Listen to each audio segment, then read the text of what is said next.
वास्तु में सिर्फ यंत्र मंत्र लगाना यही हिसाब किताब नहीं होता।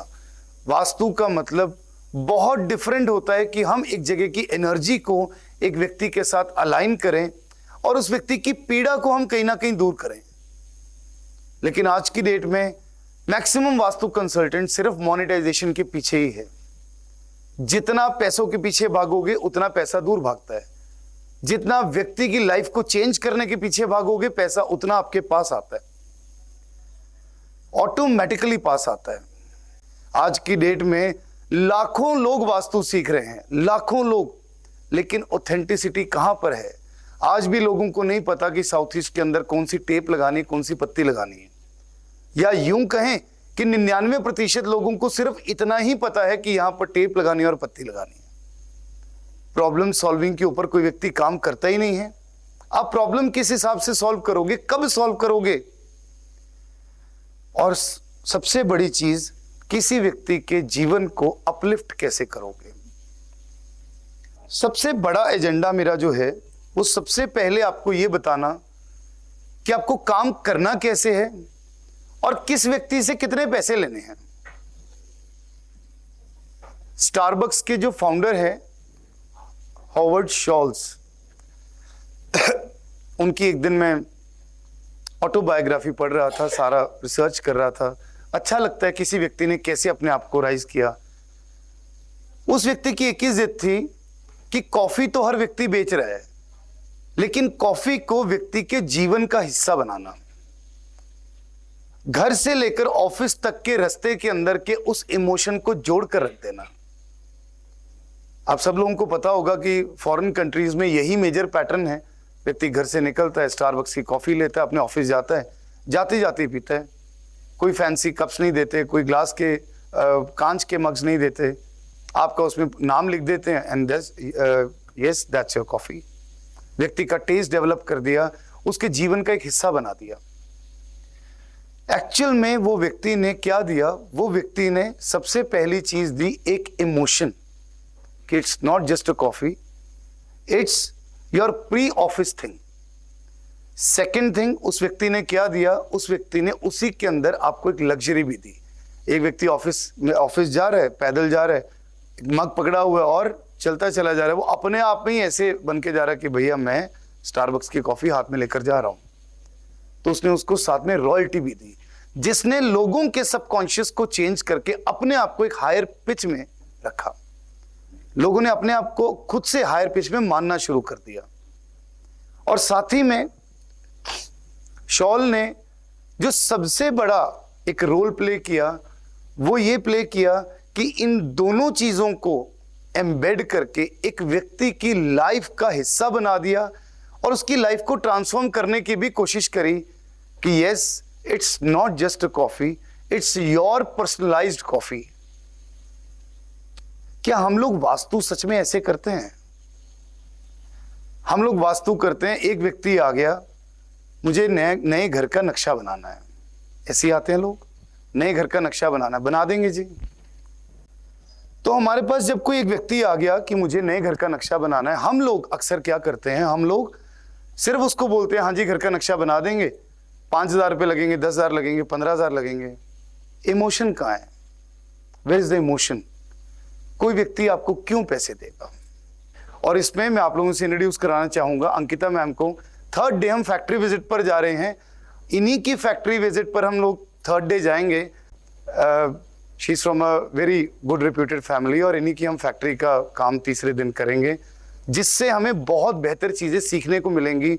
और इन्हीं के साथ मिलकर अब जो हम 2 दिन में सीखेंगे उसको 1 साल तक उस फैक्ट्री के अंदर इम्प्लीमेंट भी करेंगे। जैसे जैसे मैं करता हूं तो आप लोगों को उसी तरीके से सिखाऊंगा कि काम करना कैसे है। काम करना बहुत दूर की बात है, हमारे पास तो लाइव एग्जांपल बैठे कि इन्होंने हमें पैसे दिए क्यों। बहुत सीधी सी बात है। आप इतने कंसल्टेंट हैं मार्केट में, there are huge number of consultant, why anyone pays you money? First thing, always capture the emotion. एक व्यक्ति जो वास्तु करवाने के लिए आ रहा है, वो व्यक्ति एक पीड़ा में है या उस व्यक्ति को अपनी लाइफ को ट्रांसफॉर्म करना है। अब प्रॉब्लम क्या होती है, वास्तु कंसल्टेंट सिर्फ और सिर्फ मनी माइंडेड हो गए हैं, only money minded. They do not think of people. They do not think of doing proper work. They just think कि इतना पैसा मिल जाए केस करने का, इतना पैसा मिल जाए केस करने का. भैया व्यक्ति तुम्हें देगा क्यों? तुम उस व्यक्ति को उसके रिगार्डिंग दे क्या रहे हो? एक नए घर का नक्शा बनाने के लिए आ गया तो मैं उसमें क्या करता हूं, व्यक्ति को ये कहता हूं आपको नया घर बनाना है, क्या रिक्वायरमेंट है आपकी, कभी पैसे नहीं बताता, नेवर एवर. क्या रिक्वायरमेंट है आपकी, कितने लोग रहेंगे घर में, कितने स्क्वायर यार्ड्स का घर है. जब नई कोठी बन रही है, नया घर बन रहा है, फ्लैट्स में ये चीज एप्लीकेबल नहीं होती, फ्लैट्स ऑलरेडी बिल्डेड अप होते हैं. आपके हस्बैंड क्या करते हैं, आप क्या करते हैं, बच्चे कितनी एज के हैं, एक घर बना रहे हैं, हम एक पर्पस से बना रहे हैं, आपको वास्तु क्यों करवाना है? सर बस जीवन में सब कुछ सही रहे, नहीं, सब कुछ नहीं. आपके बच्चे भी छोटे हैं तो हम ये चाहेंगे कि आपके जो बच्चों की पढ़ाई है वो बहुत अच्छी हो. पहला emotional hit, first emotional hit. और ये चीजें सिर्फ बोलनी नहीं है, खुद के अंदर इमोशन के अंदर बसाकर रखनी है कि आपको काम वैसे करना है. सेकंड थिंग, आपके घर में प्रॉस्पेरिटी बनी रहे, आपसे आपस में सब लोगों के अंदर प्यार बना रहे.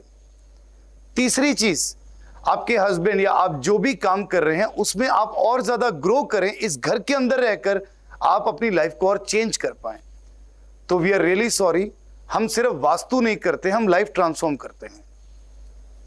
व्यक्ति पैसे पूछना छोड़ देता है, सर हमें कराना है, आप इसे कराना है.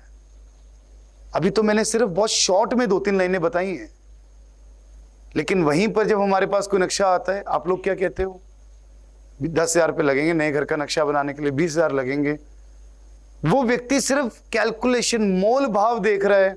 ये कोई प्रोडक्ट थोड़ी है कि भैया ये 10 रुपये सस्ता इसको ले लो, 10 रुपये महंगा इसको ले लो. और हमें काम भी उसी तरीके से करना है. जब भी किसी का नया घर बनाना है तो उस व्यक्ति को सॉइल टेस्टिंग से लेकर उसके घर की इनॉग्रेशन के टाइम पे बेडशीट बिछाने तक का कलर हम लोग ही बताते हैं. तब व्यक्ति कहते हैं जी जायज है इतने पैसे. हर एक टाइम पर आई फॉर्म अ ग्रुप, मेरे अपने ऑफिस की टीम के साथ, आर्किटेक्ट के साथ, क्लाइंट के साथ मेरा एक अलग ग्रुप बन जाता है, जिसमें मैं सिंपली इतना ही करता हूं कि मेरे पास शायद समय ना हो बार बार आपको कनेक्ट करने का. आपका घर किस स्टेज में पहुंच गया शायद मैं आपसे ना पूछ पाऊं, लेकिन प्लीज एक रिक्वेस्ट है, आप हर रोज जो भी चीजों में डेवलपमेंट होगी आप बताते रहेंगे, ग्रुप के अंदर डालते रहेंगे. मेरी टीम भी उसको चेक करती है, मैं खुद उनको प्रॉपरली चेक करता हूं. आपको कहीं पर कोई भी डाउट आ जाए, क्योंकि घर बनाते बनाते व्यक्ति के दिमाग में 100 नए आइडियाज आते हैं. जब हमने 5-7 हज़ार रुपये लिए होते हैं तो हमारा मन ही नहीं करता दोबारा उनसे बात करने का. पर एक चीज समझ लो, भले 5,000 लिए हैं या 5 लाख लिए हैं, काम वैसे ही करना है, उसमें कोई फर्क कभी नहीं आना चाहिए. नहीं तो आप एक व्यक्ति की लाइफ को जब तक चेंज नहीं करोगे तब तक 100 व्यक्तियों की लाइफ को चेंज करने का मौका वो ऊपर वाला आपको नहीं देगा, कभी भी नहीं देगा. आपको प्रॉपर अपना स्ट्रक्चर बनाना है, प्रॉपर स्ट्रक्चरिंग करके रखनी है कि नए घर का काम हम इस तरीके से करते हैं. सिमिलरली नई फैक्ट्रीज के लिए मेरे पास टचवुड बहुत अच्छी अपॉर्चुनिटीज आती हैं, बहुत अच्छी. अगेन मेरी कुछ उसूल भी हैं, मैं हमेशा कह देता हूं जी मैं विजिट एक ही करूंगा. बहुत ज्यादा जरूरत लगी, क्योंकि फार अवे प्लेसेस होती हैं, नहीं जाया जाता, बहुत ज्यादा जरूरत लगेगी तो मैं सेकंड विजिट प्लान कर लूंगा, नहीं तो जरूरत नहीं पड़ती. जिस फैक्ट्री का काम हमें करना है उनका प्रॉपर पर्पस, विजन, जो नई लगा रहे हैं, अभी मैं नई की बात कर रहा हूं, उनका विजन, उनका क्लाइंट बेस, उनका प्रोडक्ट, उनकी मशीनरी, एक एक चीज की माइन्यूट डिटेलिंग आपके पास होनी चाहिए. आपको कल वो फैक्ट्री लगानी है, आप लोग भी लगा सको, इतनी डिटेलिंग आपको पता होनी चाहिए. कितनी बड़ी मशीनरी है, क्या फंक्शनिंग करती है, कैसे इसमें काम होता है, इसमें और बेटरमेंट कैसे हो सकती है. Any factory you are working upon, any factory, आपको उसकी डिटेलिंग ढंग से पता होनी बहुत जरूरी है. तब आप उस व्यक्ति के साथ जब ऑन टेबल बैठते हो तो आप सिस्टमैटिकली पहले तो खुद दिमाग लगाकर स्ट्रक्चरिंग कर सकते हो और उससे बात कर सकते हो कि आपकी ये हैवी मशीनरीज हैं, ये हल्की मशीनरीज हैं, इनका ये पर्पस है, हम इनका लेआउट इस तरीके से रखेंगे। Where a Vastu consultant fail, एक इंडस्ट्रियलिस्ट जो भी होता है, industrialist is a very big thing. उस व्यक्ति ने जीवन में बहुत कुछ देखा है, बहुत लोगों के साथ हर रोज उस व्यक्ति की डीलिंग रह रही है। डेली मतलब डेली उस व्यक्ति की डीलिंग रह रही है। आप उस व्यक्ति को कहोगे जी ये मशीन यहाँ नहीं यहाँ रखनी है, ये यहाँ नहीं यहाँ रखनी है, वो व्यक्ति कहेगा जी मशीन का जो सारा लेआउट है ये ऐसे बनता है, ऐसे पॉसिबल ही नहीं है। नहीं नहीं सर, इसको इस जोन में, इसको इस जोन में। वो जोन्स के चक्कर में हम सब कुछ खराब कर देते हैं। वो क्लाइंट पहले तो आपका कन्वर्ट ही नहीं होगा, अगर हो गया तो आप उसका काम खराब कर दोगे। सेकंड थिंग, आप ऑनलाइन कंसल्टेशन कर रहे हो, ऑनलाइन कंसल्टेशन में बी रिजिड। एक बारी के लिए हम आपकी कंसल्टेशन करेंगे, ढंग से आपको बताएंगे। कोई प्रॉब्लम होगी एक आध बार आप कॉल कर लेना, व्हाट्सएप कर लेना, बट ऐसा नहीं है कि लॉन्ग टाइम हमारी एसोसिएशन है। Keep your charges fixed, show your case studies to them, और उसके अंदर भी अपना एक फॉर्मेट बनाकर रखो कि इसके अंदर मुझे क्या क्या करना है। सबसे पहले FIR, फिर हमारी एंट्रेंस, फिर उसके बाद 16 जोन्स को चेक करना, उनकी प्रॉब्लम के अकॉर्डिंगली पिन पॉइंटेड जगह पर पहुंचना, और उस केस स्टडी में भी उनको देवतास के बारे में, फ्यूजन रेमेडीज के बारे में बताना, ताकि एक व्यक्ति की लाइफ ट्रांसफॉर्म हो सके।